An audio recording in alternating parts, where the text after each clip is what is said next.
en que los medios de comunicación masiva, la prensa escrita, no es ajena a la lucha por el poder. Esta es una parte fundamental. De lo contrario, mucha gente sigue pensando que los medios son neutrales, que la información que dan es una información neutral, desprovista de algún tipo de interés vinculado a la lucha política, y esto no es así. Tenemos que partir de esta cuestión.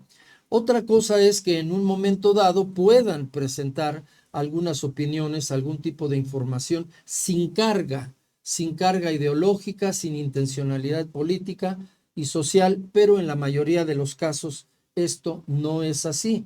Y esto no es un estigma particular para los medios en México, esto sucede con los medios de comunicación masiva y la prensa escrita en todo el mundo. Son parte de lo que un teórico francés llamó los aparatos ideológicos del Estado.